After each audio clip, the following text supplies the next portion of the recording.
welcome to 30-Minute Reviews. I am Adam. The next time we do this, I'm going to have new theme music. Not because I don't like the 30-Minute Reviews theme, but I like to have a breaking news theme, because it's not really breaking because we knew this was coming yesterday, but it's something that deserves its own little mini episode where we can discuss what happened here. Of course, I'm talking about the second trailer to the Spider-Man No Way Homes of it all. And let's see. I was going to see this movie anyway, and I still firmly believe that the quote-unquote leaks are part of the marketing. Because had they not been, this would have been an excellent trailer too, not the movie comes out a month from today, so get ready, trailer, where it's nothing we see here is new. We knew all of this was coming, because people were posting about it, and images were leaking out, and all of that. It's all things we knew were coming, but it's oh, here it is, visually, we can see it, and lay eyes on it, and that's cool and all. I don't have a problem with that. It's just, it feels a little weird that it's a marketing ploy using leaks. And I understand why this happened, because there's always been good response to Tom Holland playing the, oh no, oops, I accidentally released this, I accidentally gave up this, I accidentally did this. It's yeah, it's cute, and I get why they're doing it this way, but come on now. So, this trailer showcases 5 villains. We have Lizard from The Amazing Spider-Man, a movie which admittedly I've only seen once. Electro from The Amazing Spider-Man 2. Doc Ock, who we knew was coming back from Spider-Man 2, the Sam Raimi Spider-Man 2. Sandman from Spider-Man 3. And Green Goblin, Willem Dafoe's Green Goblin, from the OG Spider-Man from 2002. Now, those of you keeping track at home, that is 5.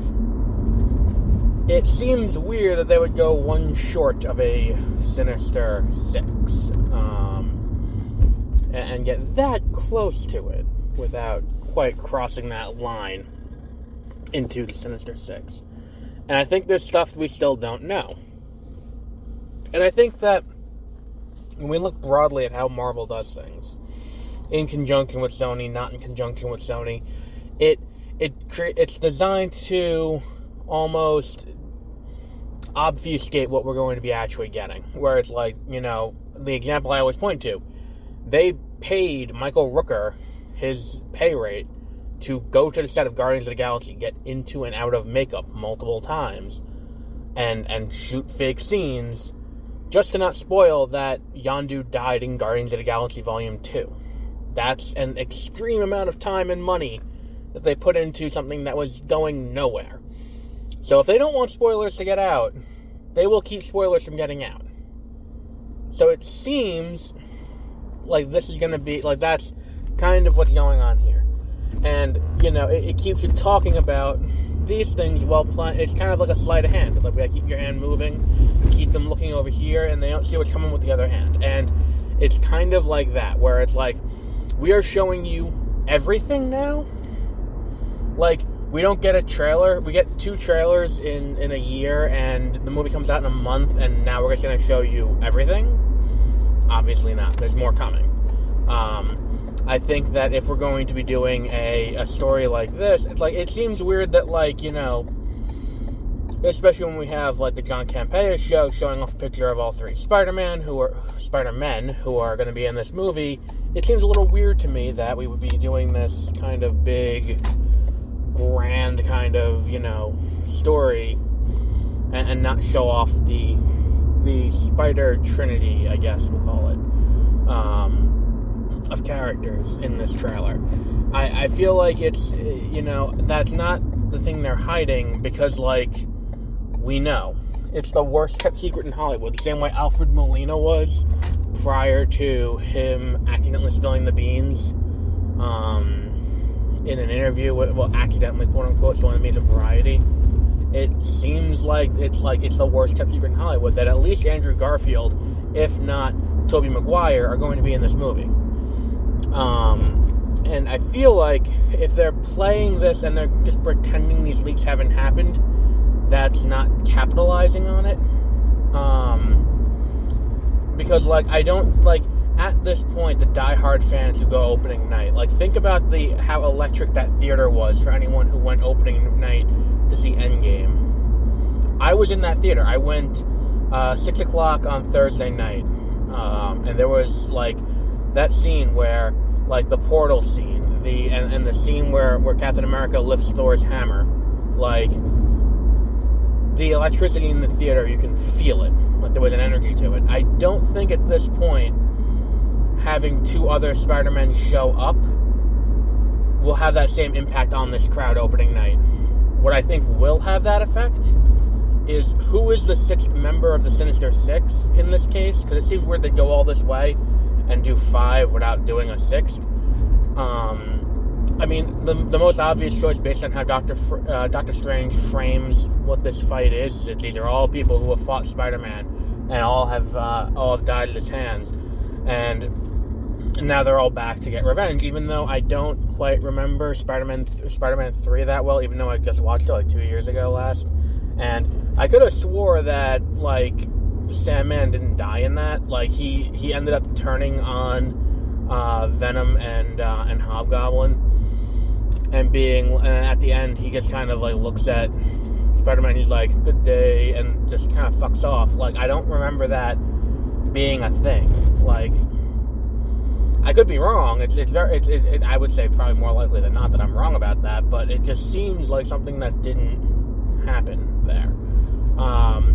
I also think that, you know, broadly when we look at the villains of Raimi's movies, like, Doc Ock died a hero.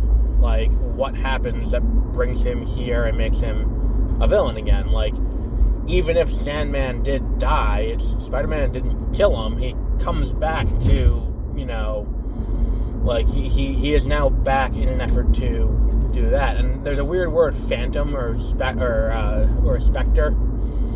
that gets referred to in this. I don't know how that works.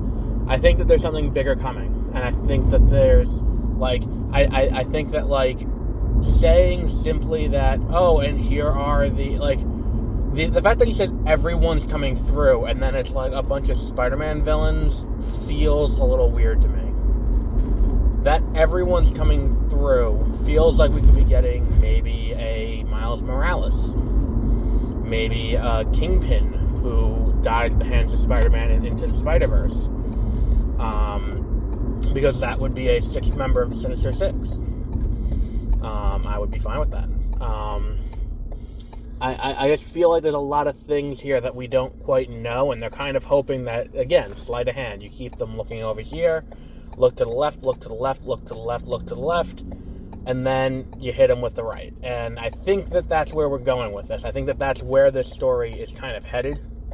I don't think that we have enough information to go on to say that anything else is happening, but at this point, if this is it, this should be enough. But the level of secrecy and all of that goes into this movie in particular makes me think that this is not... Because there's no reason why this stuff couldn't have been revealed in trailers. Like, Spider-Man's initial appearance in the MCU is in the trailer for Civil War, where it's like they're not afraid to use Spider-Man to get people to sit in the theater. Like, there's a world where a trailer could have ended with Andrew Garfield flipping in, like how Tom Holland did. There's a universe where that happens, and that would have worked, and would have achieved whatever goal they were setting out to do. I mean, get people to see the movie. I just watched the trailer once. I'll probably watch it at least 2 more times before I record tomorrow, and I'll talk about it a little bit more again tomorrow, along with some other stuff. But until then, have a great rest of your week.